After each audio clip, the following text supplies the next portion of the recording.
10:15 a.m., June 14th, 1944. Amid the breath-held atmosphere of the Normandy battlefield, a tense silence hung over the eastern edge of the village of Lingev. At this point, the historic D-Day landings had entered their second week. Harris and his crew were carrying out a life-or-death mission, providing fire support for the infantry of the 151st Brigade as they attacked the Lingev woods. This was an effort to break a key German defensive line and force open the direct route toward the strategic objective, the city of Caen. Inside the cramped cockpit, thick with the smell of engine oil, Sergeant Wilfred Harris, a 31-year-old son of Yorkshire, was intensely focused through the sight. He had taken command only 4 days earlier, after his predecessor was killed in an artillery barrage. Despite the brief handover period, Harris quickly proved his mettle. Within the unit, he was known by a name spoken with respect: Spit. The nickname reflected not only his decisive character, but also recognition of his astonishingly precise gunnery, accurate like the shots fired from the legendary Spitfire fighter in the skies. At Harris's side was gunner Ian McAlop, a 24-year-old Scotsman with piercing eyes. McAlop was known for his calm demeanor and, above all, for an almost extreme ammo-saving mindset. To him, every round was a precious national asset that must never be wasted. The coordination between a decisive commander and a hit-what-you-aim-at gunner turned the Sherman Firefly into a single, unified entity. In the confined space of the turret, the four-man crew held their breath. They knew that the harshest real-world test at the very heart of the European battlefield lay directly ahead. Although they had been in Normandy for 8 days, the atmosphere for Sergeant Harris's crew was intensely tense. The 4th, 7th Royal Dragoon Guards had suffered heavy losses under the Germans' well-entrenched defensive fire. Even the famed 7th Armored Division had just lost as many as 42 tanks in a single short week in killing zones such as Villers-Bocage. Up to this point, Harris and his comrades had not yet achieved any truly resounding victory. They had mainly served as quiet support for the infantry amid the grinding attritional attacks on both sides. The pressure to prove their capability and protect their comrades weighed heavily on every member of the crew. To defend the newly recaptured village of Lingev, a tight defensive formation was established. 3 Sherman tanks were deployed to strategic positions like key pieces on a life-or-death chessboard. In the central area, Lieutenant Morrison positioned his 75mm Sherman near the ancient St. Martin Church. From this location, he had a broad view of the field to control all the main roads running through the village. To the south, Corporal Johnson was tasked with blocking the vital artery road, forming a solid shield to prevent any flanking approach by the enemy. However, the most critical position lay on the eastern edge. Here, Sergeant Wilfred "Spit" Harris, together with his Firefly, the unit's most powerful armed vehicle, chose an exceptionally well-concealed hiding spot.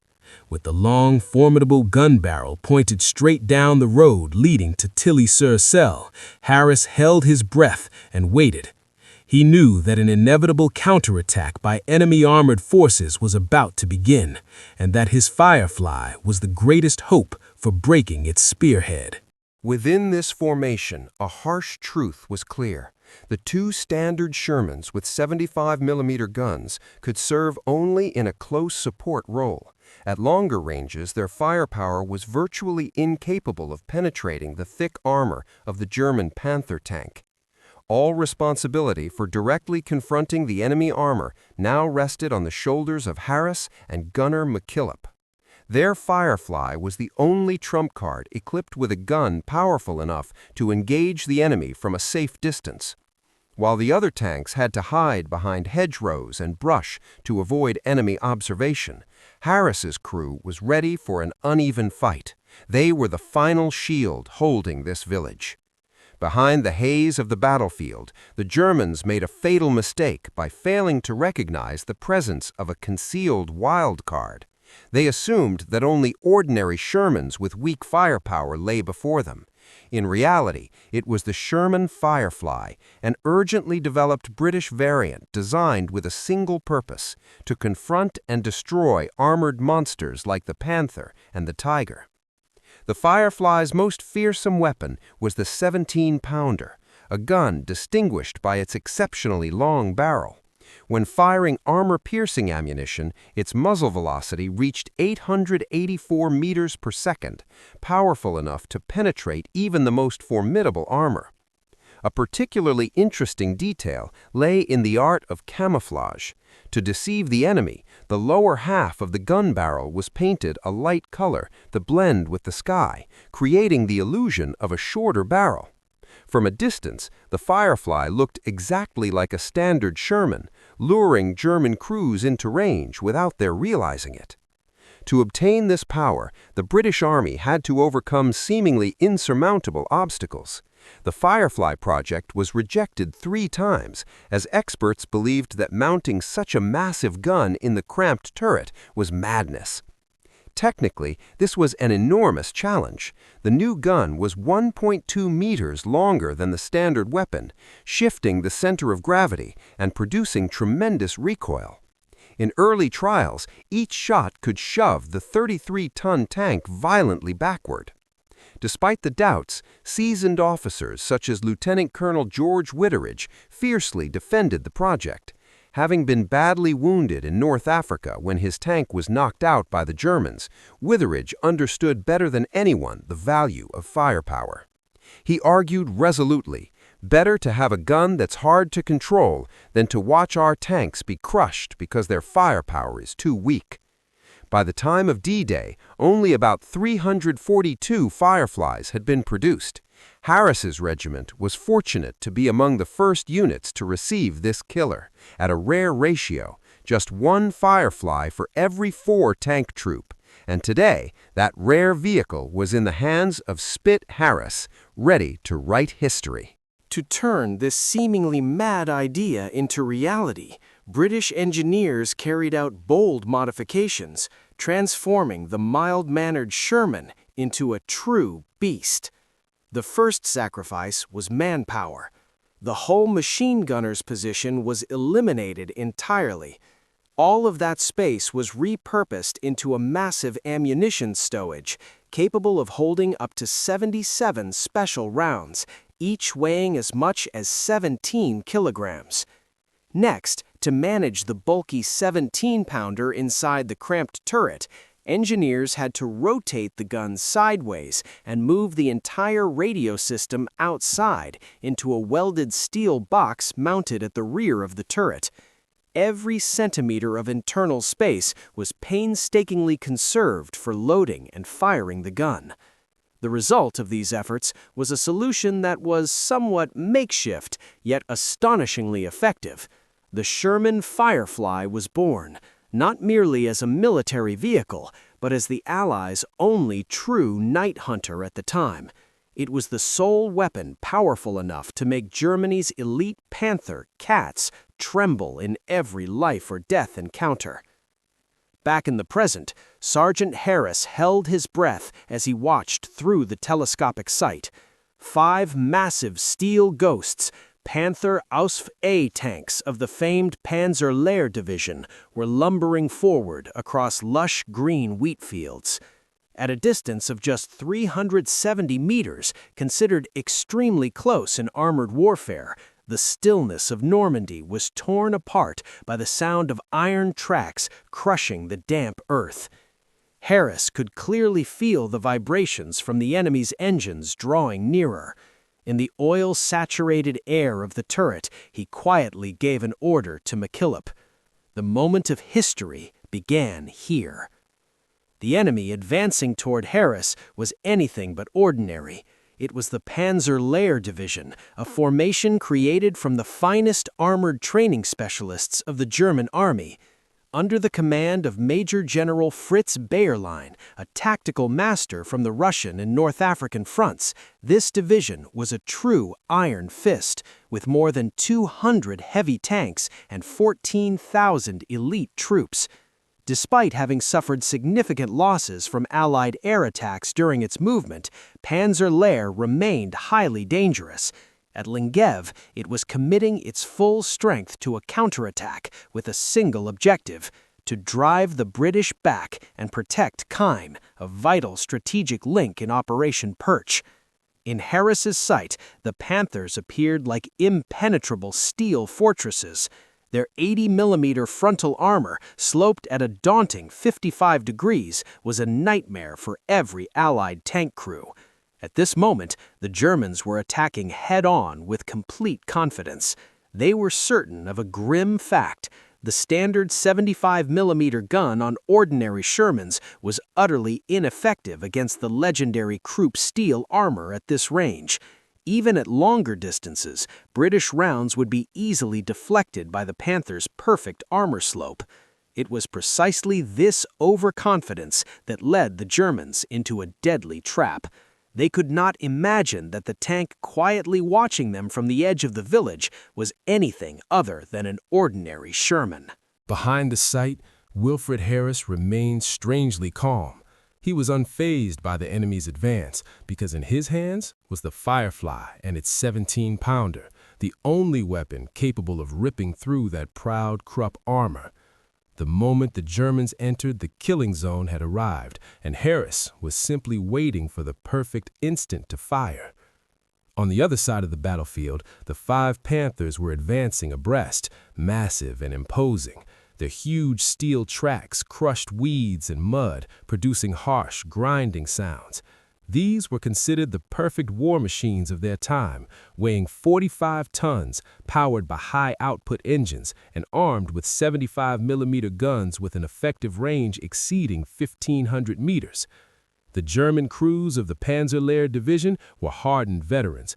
They were full of confidence, commanding the most advanced equipment and trained to the highest standards. Yet it was this very complacency that was leading them into a fatal mistake, straight into the guns of Harris's crew. Harris took a deep breath. He knew the first shot had to be absolutely precise. The 17-pounder with its powerful propellant charge would produce a blinding muzzle flash that would instantly reveal their concealed position. He briefly glanced at McAlop and gave the order in a calm, steady voice. "Wait until they come closer, Ian. Don't waste the King's ammunition." It was now around 1:30 p.m. The village of Lingvra had just been liberated after a brutal morning of fighting and heavy losses. All hope of holding the village now rested entirely on this single Firefly. The first attack came from the east. 2 Panthers lumbered forward along the main road. As the distance closed to about 370 meters, the ideal range for the Firefly's firepower to reach maximum effectiveness, Harris gave a short command: "Target the lead tank, Ian." Boom! A deafening blast tore through the air. The armor-piercing round screamed forward, slamming straight into the vulnerable gap between the turret and hull of the lead Panther. The steel monster shuddered to a halt instantly, thick black smoke billowing upward. The destructive force inside completely neutralized the war machine in a split second. Seeing their comrade knocked out, the second Panther attempted to push forward in support, but McAlop was faster. The second shot struck precisely into the steering system, sending the German tank spinning before it came to rest motionless like a heap of scrap metal in the middle of the road. The tremendous recoil from the gun shoved the 33-ton Firefly backward, dirt and dust exploding into the air. The blinding muzzle flash left Harris momentarily dazzled. The intense heat even ignited nearby brush.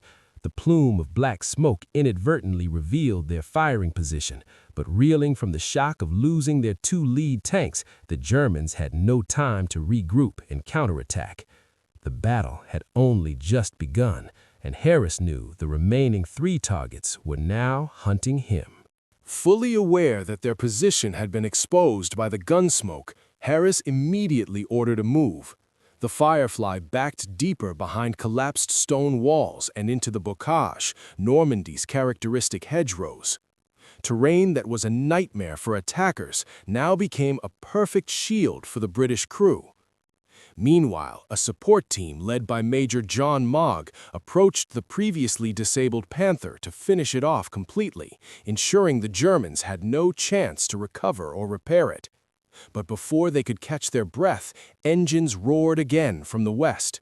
3 more Panthers, more aggressive and determined, were attempting a flanking maneuver to encircle Harris's crew. Harris skillfully maneuvered the tank to a new position concealed behind ruined houses. From there, he had an ideal firing angle, straight onto the flank, where the Panther's armor was at its weakest. Inside the sweltering turret, heavy with the smell of propellant fumes, Gunner McAlop remained remarkably calm. When the target entered his sights, he squeezed the trigger. The 3rd round tore through the side armor of the lead Panther. A massive explosion followed as the internal ammunition detonated, the immense blast hurling the turret, weighing tens of tons, into the air. Chaos engulfed the German formation. The 2 remaining Panthers charged wildly into the center of the village, seeking retaliation. One unleashed heavy fire, disabling Corporal Johnson's tank and forcing its crew to abandon the vehicle in haste. Yet amid the choking smoke and chaos, McAlop did not waver. With the precision of a master marksman, he calmly fired the 4th and 5th shots. The 4th Panther collapsed as its engine compartment erupted in flames, and the last was subdued in the middle of the village before it could even recover enough to counterattack. In just a few short minutes, with exactly 5 rounds fired, the duo of Harris and McAlop achieved an unprecedented feat, completely disabling 5 elite Panther tanks. This engagement is regarded as one of the clearest demonstrations in military history of the Firefly's power when wielded by masters of ambush warfare. In total that day, the famed Panzer Lehr Division lost more than 10 tanks in the Lingevra area. The strength of this once elite formation was severely weakened, opening the way for the Allies to push deeper into the continent. The Battle of Lingevra was not merely a victory of firepower, but also a lesson in courage, ingenuity, and the superb coordination of British armored soldiers. British infantry erupted in cheers upon seeing the wrecks of 5 enemy tanks scattered among the ruins. When the report, 5 Panthers destroyed, came over the radio, regimental headquarters was stunned. Only after confirming the scene firsthand did they believe the miracle. For this outstanding achievement, Sergeant Harris was awarded the Distinguished Conduct Medal. Gunner McAlop and the rest of the crew were also commended in official citations for their exceptional teamwork. However, behind the celebration lay somber reflection. The village of Lingevra had paid a heavy price with the sacrifice of hundreds of infantrymen and numerous damaged tanks. On the opposing side, after this bitter defeat, the Germans finally recognized the terrifying threat posed by the long-barreled Shermans. A new and ruthless order was issued immediately to panzer units. Upon detection, Firefly tanks were to be given top priority and destroyed at any cost. As the surge of adrenaline faded, Harris's crew sat quietly inside the turret. They were exhausted, yet calm, knowing they had passed through the gates of death. McAlop loosened his grip on the sight, his eyes still sharp despite a body drained by moments of absolute concentration. They understood that this was only the beginning. The strategic objective of Caen still lay ahead, and the trials to come would be far more severe. Late in the afternoon of June 14, 1944, amid black smoke still drifting lazily from the wrecks of enemy tanks, Colonel Arthur Byron, the regimental commander, hurried toward the Firefly, which was still radiating heat. He looked at the long gun barrel, its paint blistered and flaked by extreme temperatures, then placed a hand on Harris's shoulder. Colonel Byron silently studied the neat armor penetrations on the destroyed Panthers, the distinctive signature of the legendary 17-pounder gun. He pulled a bottle of whiskey from his jacket, a precious gift reserved only for the most special occasions, and handed it directly to Harris. "Well done, Wilf. You've just saved this entire regiment from a withdrawal."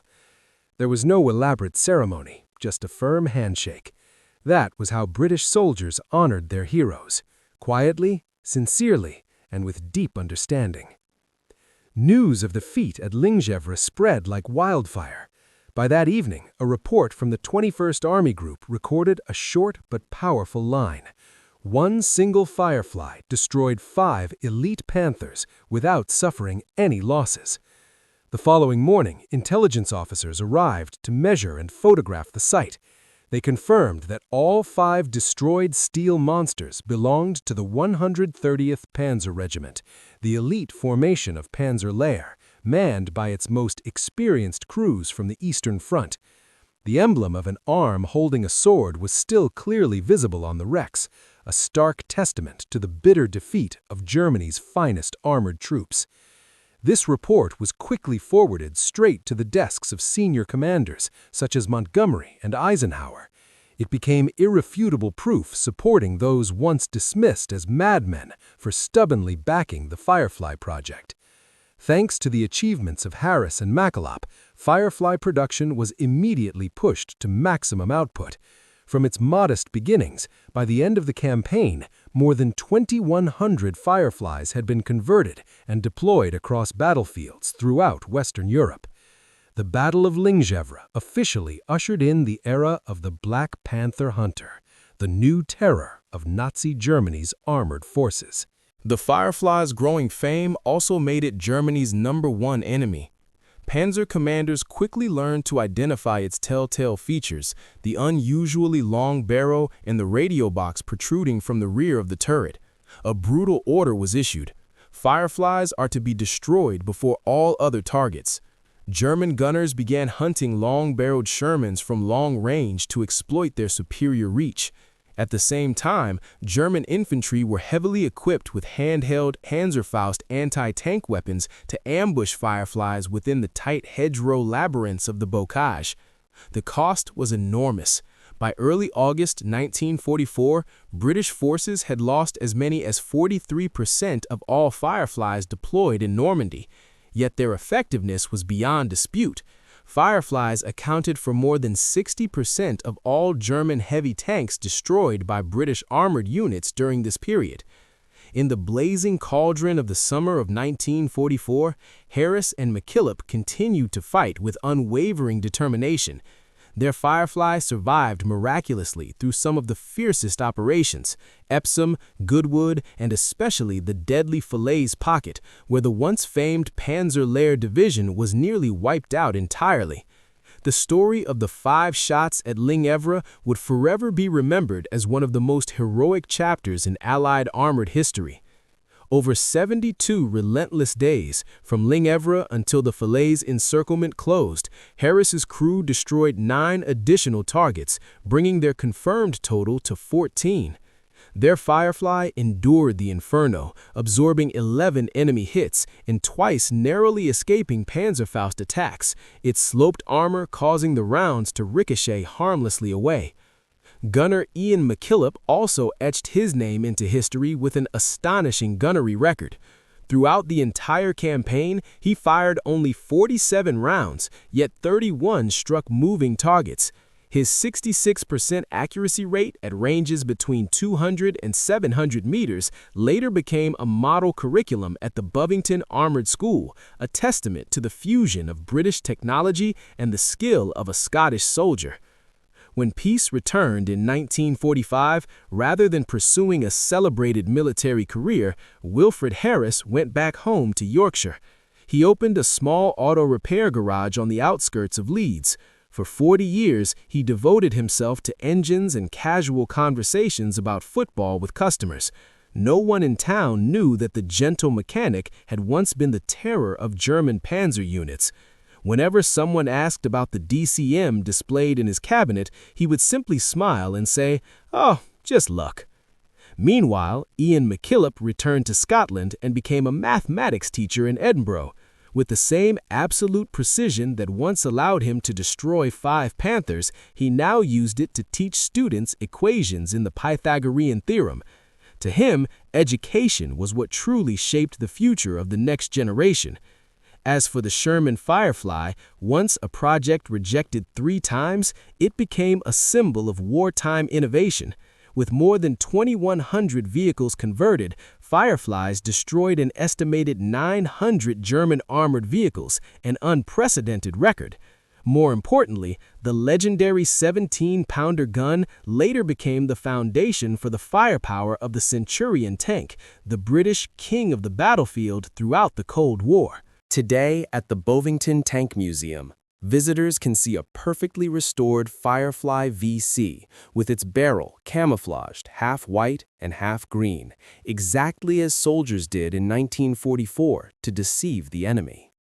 This story is not about grand speeches, but about 2 ordinary men placed in an impossible situation who achieved the extraordinary through absolute calm.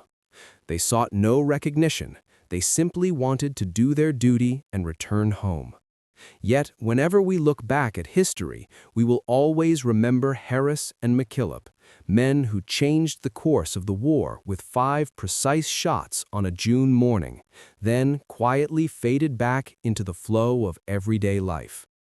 The story of the Sherman Firefly and its legendary crew is not merely a point of pride in a superior weapon or dry statistics. It is an enduring belief in the power of human will when facing darkness. They proved that no matter how ferocious the enemy's steel monsters may be, calmness, intelligence, and courage will always find a weakness. We are proud of them, not only for how they fought, but for how they lived, with humility, dedication, and the belief that the most extraordinary achievement of all is to return to being an ordinary person in a free world. Whenever we look upon the long barrel of the Firefly rising skyward at Bovington, we do not see only a steel legend. We also see shining within it an unbreakable faith in the human values they were willing to sacrifice their youth to protect.